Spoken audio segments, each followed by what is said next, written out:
Hi, Kyra. It's so good to see you again. Good to see you too. I'm excited.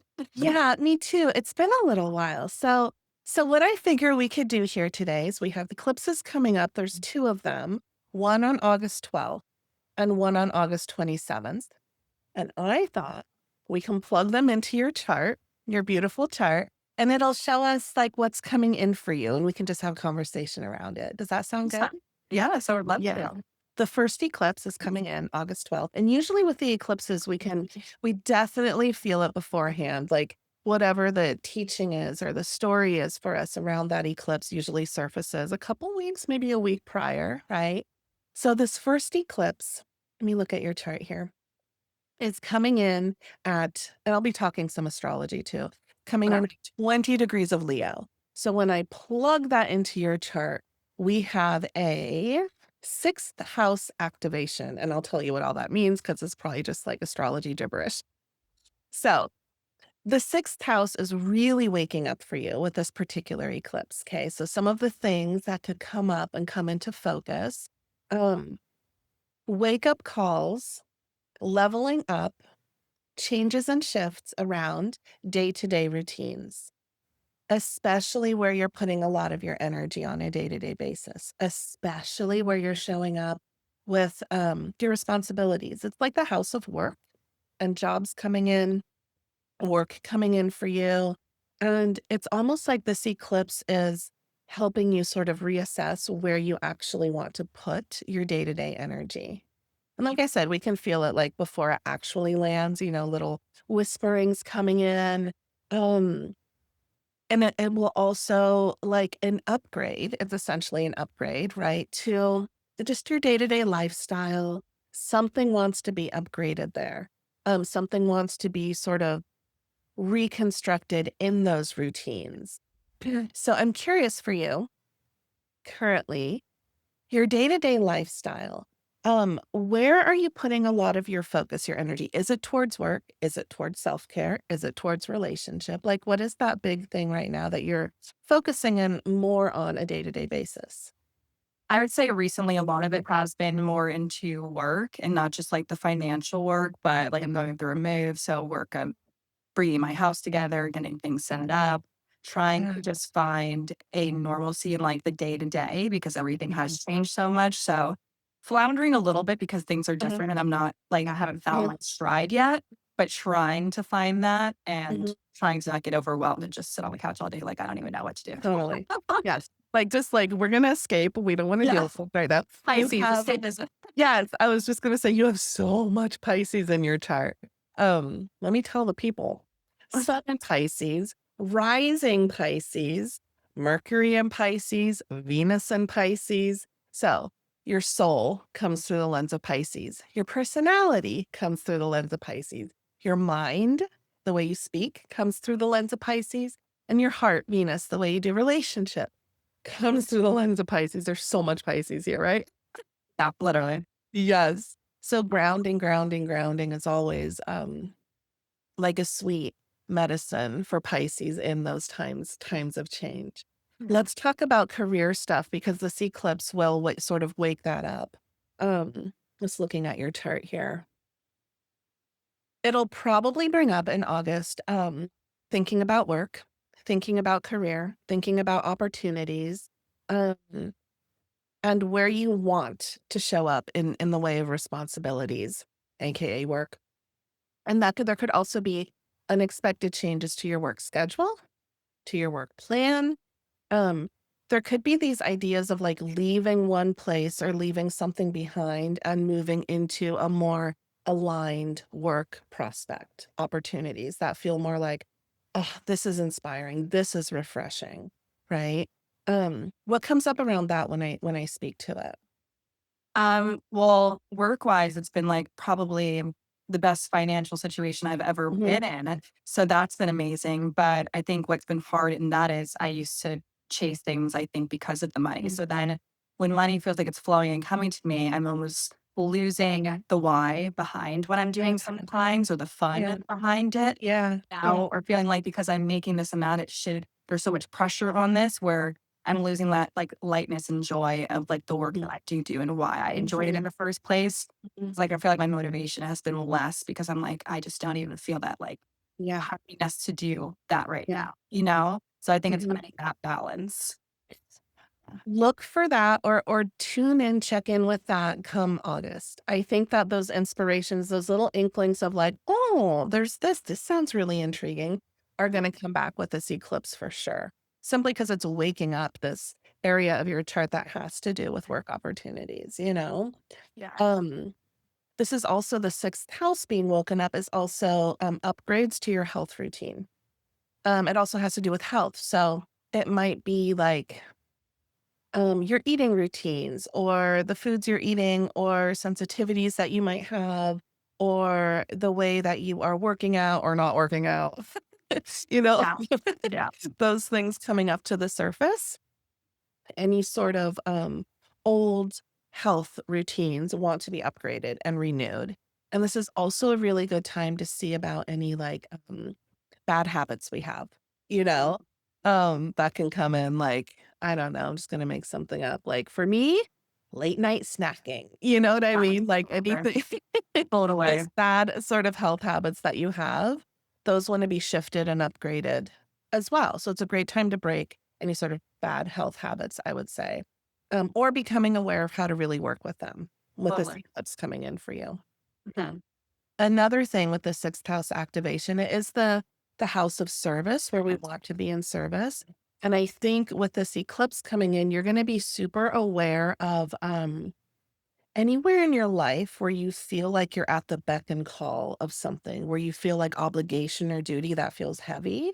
Um that's like anywhere that you feel like something's tugging at you where you have to show up and you have to do this now, you know?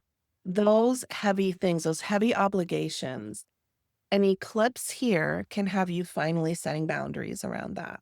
You know, like, I really don't want to be at the beck and call of this, Yeah. whatever it is, you know?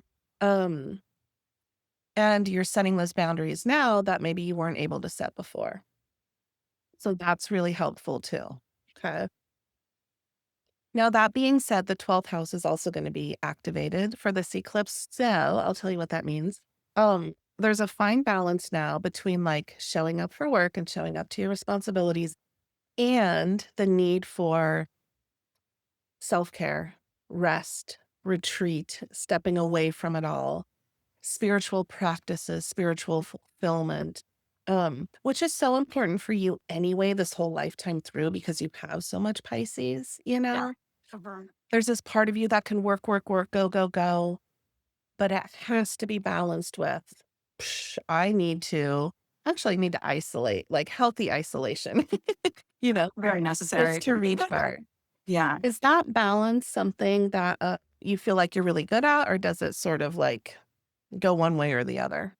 I think just in general of like for things that I felt like I was obligated to do as even as Mhm, far as relationships and feeling like I mhm. had to like show up and support or like make things okay.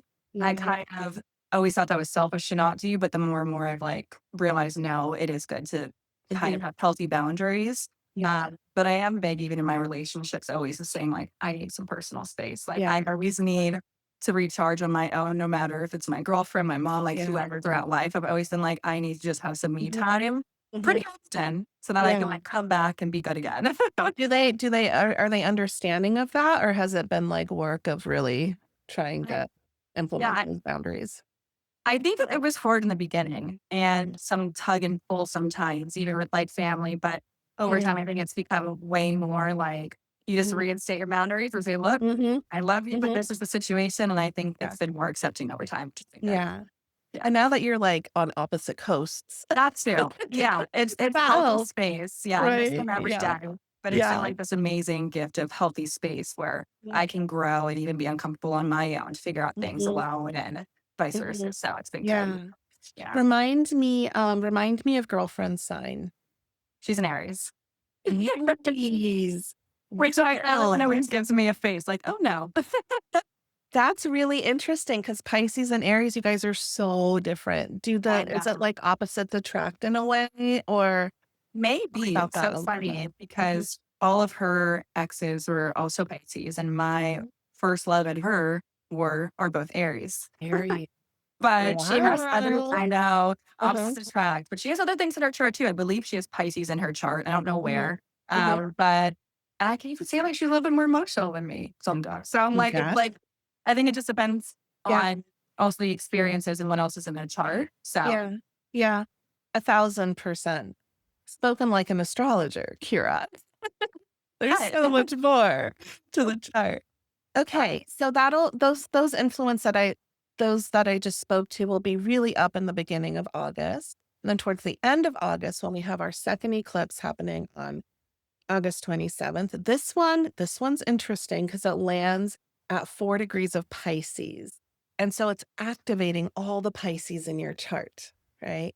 So I want to speak to this. It's going to land in your first house. So with this second eclipse, the things that can come in here is the first house is the self. It's your identity. It's who you are. It's the power that you embody and hold in the way that you move about this earth. It really is I am energy. So upgrades to your very sense of self, your identity, how you wish to show up in this world, things of that nature are really going to come into the forefront. There could be feelings of like, who am I? Or who do I want to grow into? Or how do I want to expand into the sense of self? You know? So it can feel very personal. The second eclipse coming in towards the end of August. Think ego death. Think like truly ego death and just coming back to the core of who you are, you know? Um, we're upgrading your identity. So it could feel like you're shedding an old skin and like stepping into this totally new identity of the self too. You're becoming with these eclipses, you're becoming more of who you are truly meant to be. And you can feel that shift. It's sort of like a rebirthing happening. Now, this particular eclipse is also activating relationships. So, as you identify this sense of self and you're sort of leveling up in that, will also affect relationships. So, it's this dance of really remembering how independent you are, like owning your own agency, your sovereignty, your power at the same time as sharing your life with others. So it's like this fine dance of like um interdependence versus codependence.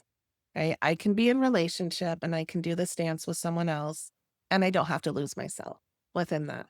I still have a strong sense of identity and autonomous agency, really, you know?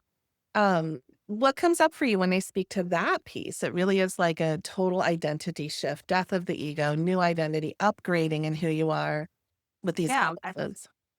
I think just being in a new location and moving and all the news in my life, I Mhm. feel like I am shedding pieces of me and growing in different ways, which is like very uncomfortable, Yeah. but I feel like I'm finding my way and kind of, I've always not been good with the unknown, but I feel like in Yeah. this transition, it's like being calm or trying to stay calm in the unknown. And Yeah. then as far as like relationships, I feel like maybe it's a Pisces things too. It is easy to lose yourself. Mhm. And like I was long distance with my partner for a while. So it was so easy to keep that Mhm. independence because you really aren't together. So I Yeah. think once again, it's like a new challenge of moving in together, but still keeping, my Yeah. independence and not like as a Pisces, it's like you just want to like melt into like Yes. life together, The which is merging. uh-huh. And Uh-huh. it's so beautiful. And you can really like flow with your partner as a Pisces. Like, Mhm. Mhm. it's like chill and like easygoing, like whatever. But Yeah. good to also just be like, no, I want to do this, or no, like this is something that, just like keeping Mhm. that independence, like you said, I think is a Yeah. task, a challenge Yeah. sometimes. Yeah, it's part of the work. And you have that beautiful Aquarius moon too. So it's funny, all the Pisces is such a lover, so lovey-dovey, wants to merge and become one, has like rose-colored glasses of romance. Yeah. And then the Aquarius comes in as like, oh hell no. The Yeah. Aquarius comes in as the line in the sand. Yeah. Yeah. And you can Very sort of true. keep your cool with Mhm. the Aquarius though, which I think Okay. is a beautiful combination. Yes. Yes, for sure. Yeah. Well, Kira, thank you so much for showing up to this. I am teaching an eclipse class on August. Let me pull the date out of my brain. August 11th, where I'll be like showing the students how to plug eclipses into the chart and how to read, for practicing astrologers. It's really, really cool. So, thank you for sharing this. And I just adore you. Oh, I I love love working with you. Yeah. always so much. It always feels so validating to hear everything that you say and makes me feel seen and heard.